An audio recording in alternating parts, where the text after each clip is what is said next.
Assalamualaikum warahmatullahi wabarakatuh. Perkenalkan, saya Asna Rizky Bintari dari kelas PGMID. Pada kesempatan kali ini saya akan menyampaikan jawaban UTS SBK secara lisan.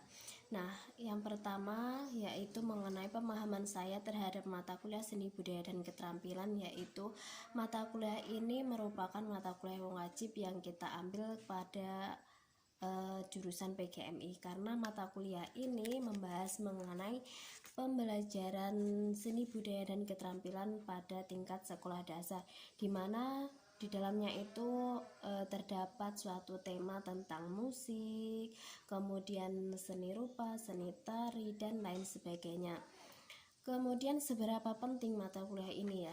Menurut saya begitu penting, karena apa? Dalam mempelajari mata kuliah ini, di mana guru sebagai pendukung perkembangan siswa, terutama pada perkembangan minat bakatnya.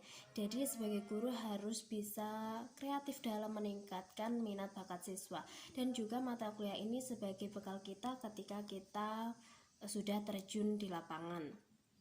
Kemudian manfaatnya, adapun untuk manfaatnya yaitu banyak banget, tapi di sini saya akan menyampaikan sedikit manfaatnya. Yang pertama yaitu misalnya dalam mempelajari seni budaya itu kita menggeluti tentang musik, dimana hidup kita, jika terdapat suatu seni maka hidup kita akan indah dan berwarna. Dan juga pelajaran seni budaya dan keterampilan ini dapat mengembangkan sikap toleran dan juga dapat mengembangkan imajinasi, meningkatkan potensi yang dimiliki yang berkaitan dengan seni. Nah, dan tentunya di madrasah ibtidaiyah itu seni dapat berfungsi sebagai meningkatkan kreativitas anak, dapat mengembangkan imajinasi, kreativitas, dan intelektual. Kemudian untuk jawaban nomor 2, menurut tanggapan saya mengenai permasalahan itu, yang pertama, dalam pembelajaran tentu ada suatu hambatannya, tetapi hambatan tersebut bukan hambatan yang begitu fatal sehingga kita tidak bisa melakukannya gitu. Nah, jadi yang pertama yaitu mengenai suatu permasalahan tentang kurangnya fasilitas dalam pembelajaran seni budaya dan keterampilan. Tentu ini bukan hanya 1-2 sekolah saja yang memiliki kurangnya fasilitas ya. Di sini menurut saya kurangnya fasilitas ini menjadi suatu tantangan bagi guru, di mana guru itu harus bisa menyesuaikan dengan fasilitas yang ada. Guru harus kreatif dalam menggunakan fasilitas yang ada. Misalnya ketika ada suatu materi tentang membahas tentang bunyi. Nah, bunyi itu dapat kita terapkan, dapat kita jelaskan ketika ada fasilitasnya. Misalnya fasilitasnya itu ada piano kayak gitu ya, itu kan sudah jelas. Tetapi karena kurangnya fasilitas maka piano itu tidak ada, sehingga kita bisa menggantikannya, menjelaskan kepada siswa mengenai bagaimana si bunyi itu dengan hal mudah, yaitu misalnya dengan tepuk. Nah, tepuk ini juga menghasilkan bunyi. Jadi karena kurangnya fasilitas itu tadi, kita masih bisa menggunakan fasilitas lain.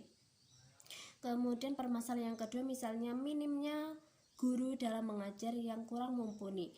Oleh karena itu, kita sebagai calon guru kita harus banyak mengemban ilmu, kita harus banyak mengantongi berbagai ilmu agar kelak kita bisa memberikan kepada siswa itu sesuai dengan takarannya masing-masing.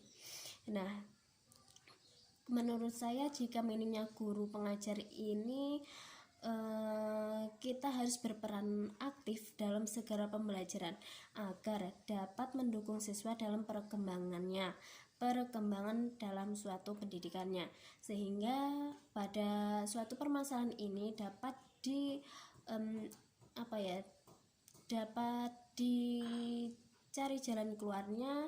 Kita sebagai calon guru bisa mengikuti berbagai macam pelatihan dan juga seminar seperti itu yang dapat mendukung suatu perkembangan antara guru dan siswa. Kemudian permasalahan yang ketiga yaitu menurut pandangan seni budaya ini dalam posisi yang kurang baik begitu ya. Sebenarnya bukan kurang baik ya, tapi bisa juga disebutkan sebagai kurang baik karena mata pelajaran ini mungkin adanya siswa ya yang kurang memiliki minat bakat dalam menggeluti bidang seni, sehingga dari permasalahan ini sudah seharusnya menegaskan baik pada siswa ataupun guru untuk dapat meningkatkan mutu kualitas keseniannya seperti itu. Jadi karena kurangnya minat bakat siswa terhadap seni dan budaya itu juga sangat berpengaruh pada mata pelajarannya, sehingga agar bisa terdapat suatu peningkatan pada mata pelajaran seni budaya dan keterampilan ini, maka adanya suatu kerjasama antara guru dan siswa untuk saling menggeluti suatu seni budaya yang ada. Misalnya ketika ada suatu event itu sekolah mengadakan lomba seninya, jadi dari situlah tingkat pembelajarannya itu setara dengan pembelajaran pada pelajaran yang lain. Mungkin seperti itu yang dapat saya sampaikan, semoga bermanfaat. Kurang lebihnya mohon maaf. Wassalamualaikum warahmatullahi wabarakatuh.